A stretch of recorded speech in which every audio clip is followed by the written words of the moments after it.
How's it going, everybody? How we doing? Welcome to another episode of Joker's Wild Side. I am Lobo, I'm Jax. and today's episode is of the review we've been talking about, Secret Invasion, episode 3. 4. Was it 4? Yes. Oh, This is no, episode okay, 4. We started on 3. That's right, episode 4. I have it here. Titled of Beloved. Yes. And getting into the episode, I mean, it hits it right away why the episode is named Beloved. Yes. We're looking at it's a flashback. Back to Paris 2012. The Avengers in New York just happened, and theories on vacation, essentially. Yeah. With catching up with his girl wife. Priscilla. Priscilla. Well, not wife yet.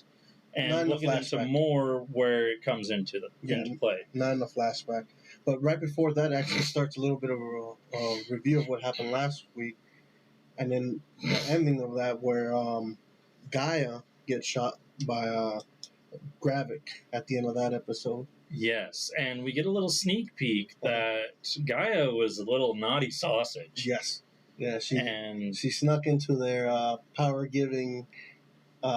their power-up system, essentially. Yeah.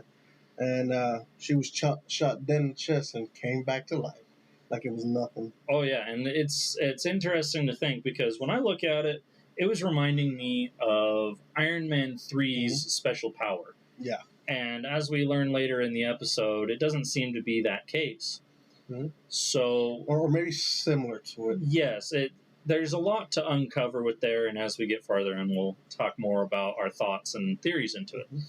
Yeah, but then it jumps right into that Paris thing where they start talking about poetry, and then that's where the title of this episode comes, a poem named Beloved, what's really a conversation that they've made into a poem, I guess. Yeah, so it was written by Raymond Carver, and essentially what it entails is it talks about love.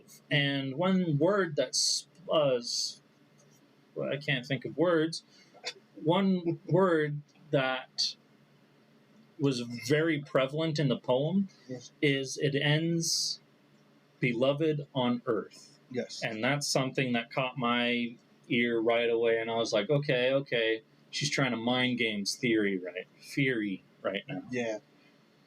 Does it work? We'll talk about that a little later, too. And after that, it basically transitions to where we left off with Priscilla after she got off the phone with Rhodey. Yes. Which is War Machine. And in a sense, we'll get into that a little more, too. They say to meet at a church, and Priscilla's there, Rhodey comes by, and then the gist of it all, Rhodey tells Priscilla to kill Fury. Yeah, Rhodey says to Priscilla that it is not what Gravik wants. This is what I want. This is my order for you to kill Fury. Yes. And the thing is, Fury is listening in during that whole conversation. Yeah, and that's what makes it even better. And one thing that really reinforces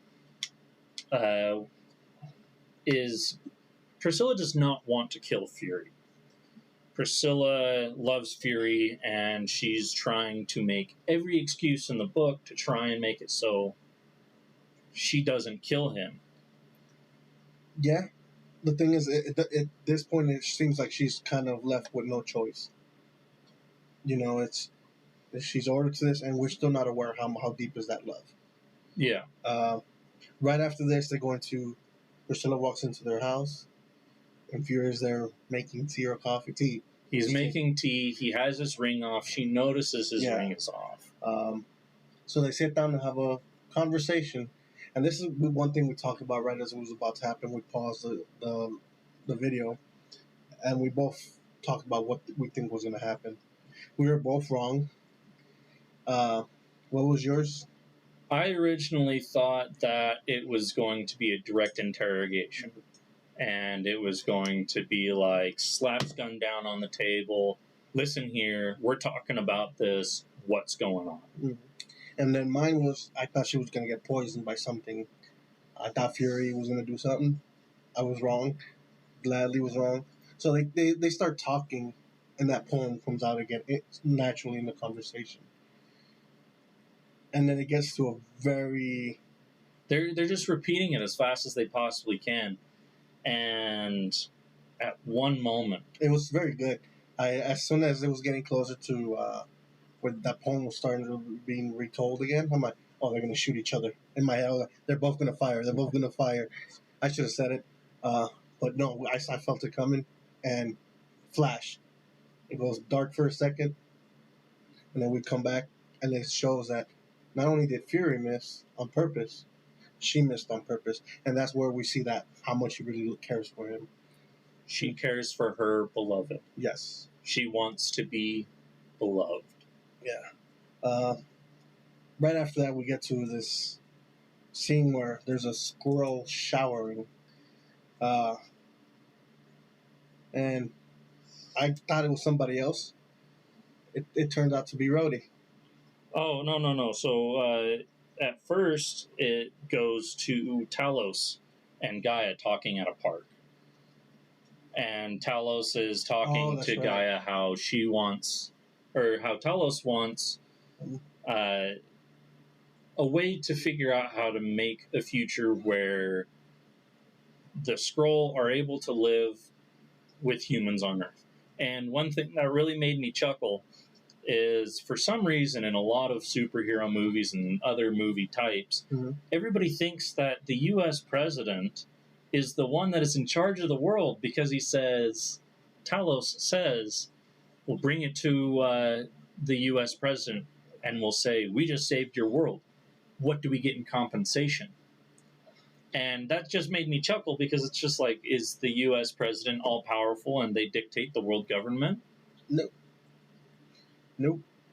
But yeah, I remember you telling me, and it was like a little pet peeve of yours for sure. Yeah, it's just something that's like, come on. And maybe it's not what they were directly saying. Maybe they say, bring it to a position where he can bring it in front of the United Nations or United Galactic Control, because there are other alien species living on Earth at this time. You have the people of New Asgard, so it's possible for them to exist on the planet. Yeah, I do agree with you that they give too much power to the president, even in these movies. Like, he's all powerful, like you said. But I also didn't write this down because I thought it could have been without in the show. I think the show would have ran straight through without it. But that was just personally me. Mm-hmm. I definitely think that it added a story point, and I'll go farther on when we hit that point in the show. Then after that was the showering. There was a squirrel showering, and we found out it was Rhodey. And so I got actually it mixed up. It first goes Talos, Gaia, and then Priscilla ends up back at the house. Huh. Yes. Okay. Well, whoops, a little messy, but now you guys kind of know what's going on. Yeah.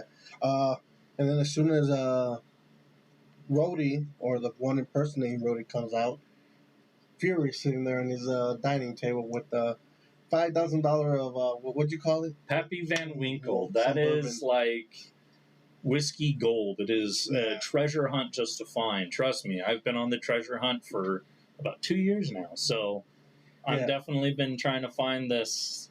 I mean, I'm not necessarily going to pay $5,000. I have some connections that can make it a little bit lesser, but I'm down to try it though.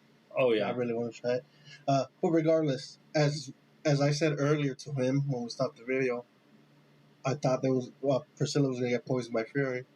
He stops immediately and says, "I think this is where it's going to happen." I'm like, "You might be right." We were onto the poisoning thing, and then right as fake Rhodey, and I'm pretty sure it's fake Rhodey because his mannerism through the rest of the episode is off. It's off. He's talking more young. He's talking more hip. I think Nick Fury knows more than what he's supposed to, or more than what he leads on. Sorry, I apologize. Yeah, he suspects something for sure. And, I mean, he even went into open dialogue with fake Rhodey and said, I think that there are Skrull in the government, and as close as you and I are to the president right now. That was a little wink. I know it's you, fucker. Pretty much. And, fake Rhodey's trying to play his cool. Mm-hmm. And he's like, okay, get the fuck out. Here's my bargaining chip. The thing is, the bargaining chip he used, it is not Brody. It is not Brody at all. It's not Fury. No. Not Fury. No, Fury's was fine. But the one that Brody used right after to counter-argue about him killing... Yeah, that's what... So, Rhodey's argument chip in terms of facing down... I can't think of her name. But Gravik was impersonating Fury. Yeah. So that's the one I'm talking about. That Rhodey, that's not Rhodey. Rhodey would not use a blackmail like that. And what I've seen of the movies. Yeah, exactly. So. He's a moral compass. Yeah. So he had... You could tell automatically with that like, you're not the same dude. And I think Fury picked up on that. But he did not poison him either. He ended up doing a liquid tracking. What was it? Yes, a liquid tracking device that he just yeah, and I thought that was a pretty sly thing to do. Agreed. And with that, it allowed him to follow where the president was, which comes to the end of the episode, but it's a great finish to the episode. It's a good 10 minutes of episode, and there's a little bit to unpack. Gravik is hitting the president, posing as the Russians. Yeah, and they ambush him, so pretty much. But it was a good action sequence. I don't know what you think. I definitely thought it was good. It was... I mean, I've seen enough ambush type that it hits all the marks of an ambush scene. And then we get into where Fury notices the explosions and whatever. He cuts through the brush, which, I mean, he was on the same road already. Mm-hmm. A little redundant for him to drive through the forest when he could have just made it on the road the same way. I think the only thing is to get there like a little bit faster. Yeah. But and a little bit more happens. Mm-hmm. The president's vehicle is flipped over. He is stuck inside the vehicle. He is unconscious. Yes, he's out. And these Russians, the Skrull, are just rushing towards the president. Their objective is to kill the president or capture the president. It's not made clear what their goals are. Yeah. So there's a big firefight, and a lot of people drop. A lot of the president's Secret Service agents are dropped. And then they get a little flash. I don't know if you caught that. A little flash on Rhodey as it's going on. He's just... They're chilling. No reaction. He knew it was coming. Obviously, he called it in. Mm-hmm. But as that's going on, Fury comes in and starts blasting everybody. He has a pocket rocket that brings down a helicopter. There were missile silos trying to shoot at that helicopter. Yeah. They were dodging it, blew up the missile silos. Yeah, it was a good sequence. And then, right as it looks like the Skrulls are about to finish everybody off, back up comes the army, the SWAT, where the army... I would say just army soldiers. Army soldiers come on, and they're trying to get the president. And then Talos gets shot. Yeah, so Fury and Talos make their way from Fury's vehicle and rush through the field. They get to the vehicle. There's shooting happening. Gravik sees what's going on, orders one of his men to circle around and take the shot at Talos. Mm-hmm. He makes a successful shot, hits him about the clavicle shoulder. Yeah, up here, top left, and it starts making Talos lose control. Yes, he is now cycling between Skrull and human. Mm-hmm. And then there was a soldier that goes by and was about to start shooting at Talos because he's like, "Oh, there's an alien! No, let's shoot him." Fury says like, "Nah, he's with me," and then the guy just, all right, and keeps shooting, which you mentioned right there is like first sign of peace. Yeah, showing that some Skrull are trustworthy. Mm-hmm. Now, here's going back to Talos's and Gaia's conversation. Mm-hmm.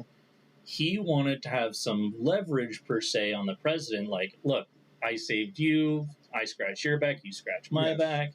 So I think Talos was very invigorated in saving the president, so he could have a little bargaining chip, so he can start discussions. Mhm. And it also is the first step into neutrality between these two peoples. And the terrible thing Yeah, the end of the episode. is Gravik is now posing as a soldier, and he's walking Talos back to the car. The Furious car. Yeah. Fury notices that something's off. Draws up on Gravik, drop him, takes a shot, snap back, brings forward, it's Gravik. Yeah, and then I think he takes a second shot right after Gravik stabs Talos. Yes, he uppercuts Talos into the heart cavity with the blade, yeah. And it looks like Talos is done for sure. So at this point, I want to try and break more into Gravik's powers. We see earlier in the fight that Gravik basically uses like Groot's attack. Groot, yeah, it looks like it's just tree bark. Like when he grabs somebody far and just slams them, that's what it looked like. But also, as when Fury hits him, he has that same red glow that the Iron Man 3 villain had. I forget his name, but like the regeneration. Yes, exactly. So it looks like he has multiple ones. What I'm thinking of, my current guess is their Super Scroll. They put a name to it. Their Super Scroll device essentially made it so they can copy heroes, or they can copy exactly as they see. Because when you copy someone, at least in this show, you're only taking their form, and then they have a device to help them take their mind. So what's stopping them from being able to take powers, essentially? And they've seen all these heroes fighting for years. Yeah, and with Groot, we see Groot come in during Endgame. Oh, yeah. And I don't know how much was televised and all that, but I'm pretty sure that there was some wooling going about that Talos or Gravik was able to observe. And we don't know if Gravik's always stayed on Earth. He could have gone to where the Guardians live in nowhere and kind of learned what the powers are. Observation, okay, I can mimic with the tree. Go tree. Yeah. So it just looks like, it looks like there's going to be a lot of superpowered Squirrel coming in here in the next few episodes as shit continues to unravel, So I'm excited to see what powers they copy and how the story goes. We were talking about this a little bit. There was a few theories we threw out. What do you think is going to happen here in the next bit? All right. So my biggest thing going into this next one is I believe Gaia is going to figure out that Talos is dead, and two things are going to happen in my observation. Either there's going to be some weird I have healing power stuff from Gaia, or they're going to try and take his corpse to the compound and try and just throw his body in and see if it heals. Okay. Those are my two current perceptions. So mine was a little different. I think Talos is gone. I think, in my opinion, for the story to work a little more, he's gone. I think Gaia will now take over that of the what was originally in the show right in the beginning, where we talk about the flashback with Talos and Fury, making that that bond and that connection to find a place for the squirrels. I think Gaia will take over that, but I think be the real general. Yeah, be the real general. But Gaia, I think, is going to lose it when she finds out Talos is dead and going to go all out against Gravik. Talos can be definitely a martyr in this, a martyr. Sorry. Mortar. No, but yeah, I think it's going to fall as a martyr, as you said. So that are my two. I also have a feeling the real Brody is going to come out. Somehow they're going to break him out, and he's going to kill the crap out of this imposter. Yeah, so we don't know where the real Rhodey, the real War Machine is. All we know is somebody has his face. So hopefully here in the next few. But I don't know how the whole world will beat all these super squirrels as they self-title themselves without any hero. So my other theory is some heroes will show up. Um, I have a feeling, but I don't think so, no? but that's just me. Mm-hmm. Other than that, I don't have anything else on the episode. It was probably the best episode that 100% agree. has come out so far in terms of action pack, story driven. Yeah. It was. It says a lot without doing much, and it's more than what the other episodes has offered, in my opinion. Agreed. Right as I finished, I was thinking to myself, this is hands down the best episode. So 100% agree, and looking forward to see what the next episode brings. Although I have a feeling they're gonna pull it back a little bit. So You think there's going to be some flashbacks? It's gonna be some flashback, but I also think it's gonna be not as action packed like it was right at the end. I think it's gonna be just more story reaction to everything that's going on. So, but who knows? I still think they're gonna pull it back. Yeah, it's definitely a lot has happened. Now they need to draw the reins back in. Yeah, but other than that, that was our reactions to episode 4. Got it right. Yep. Beloved of Secret Invasion. Any final words? Any final thoughts? Nope. So far, the show's growing on me. I think this episode for sure made it. That's basically all I got. Cool. This was Joker's Wild Side. We'll see you on Friday.